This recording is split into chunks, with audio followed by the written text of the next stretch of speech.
refrigerant 134A is cooled in a heat exchanger, specifically a condenser, by cooling water at a specific condition. The mass flow rate of the cooling water and the heat transfer rate from the refrigerant is to be determined.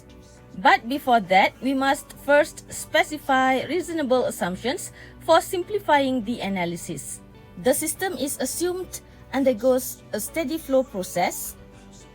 The kinetic and potential energies are negligible. Heat losses from the system can be neglected, and there is no work interaction.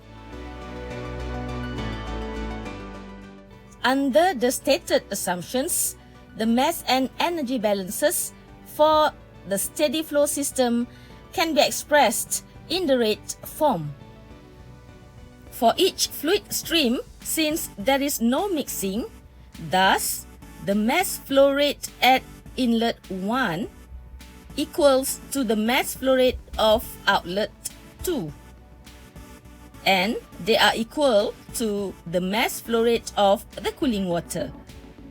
The mass flow rate at inlet 3 equals the mass flow rate at outlet 4, and they are equal to the mass flow rate of the refrigerant. Since the rate of change in internal kinetic and potential energies equals 0, the final energy balance becomes the following. If we combine the mass and energy balances and rearrange the previous equation, it will give the following form.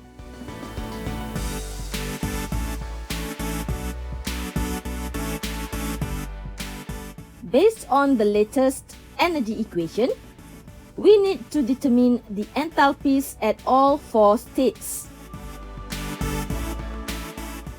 All four states can be determined through a property table as demonstrated.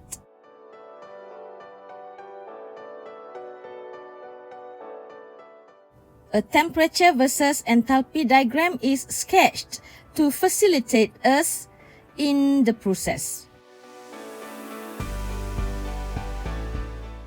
The corresponding saturation temperature at the pressure of 300 kilopascals can be obtained in table A5.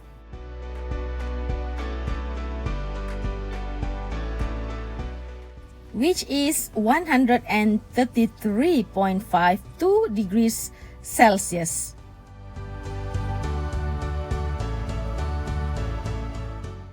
Since the temperature of state 1 is 15 degrees Celsius, thus it lies below the saturation temperature of 300 kilopascals pressure. After drawing the 15 degrees Celsius temperature line horizontally, it intersects with the 300 kilopascals pressure line. Therefore, state 1 is in the compressed liquid region.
After determining all the enthalpies, substituting them in the previous energy equation, the flow rate of the water equals 29 kg per minute.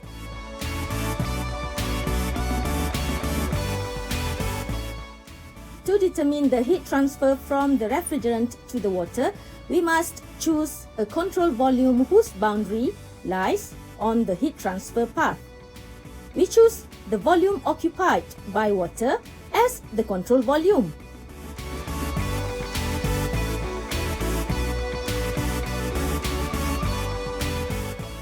All the earlier assumptions apply except that the heat transfer is no longer zero.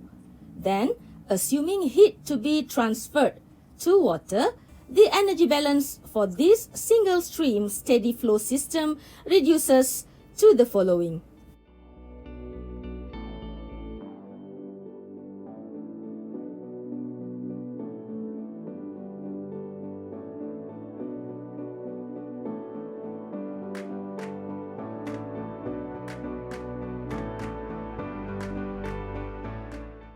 When we rearrange and substitute, the heat transfer from the refrigerant to the water equals 1218 kilojoule per minute.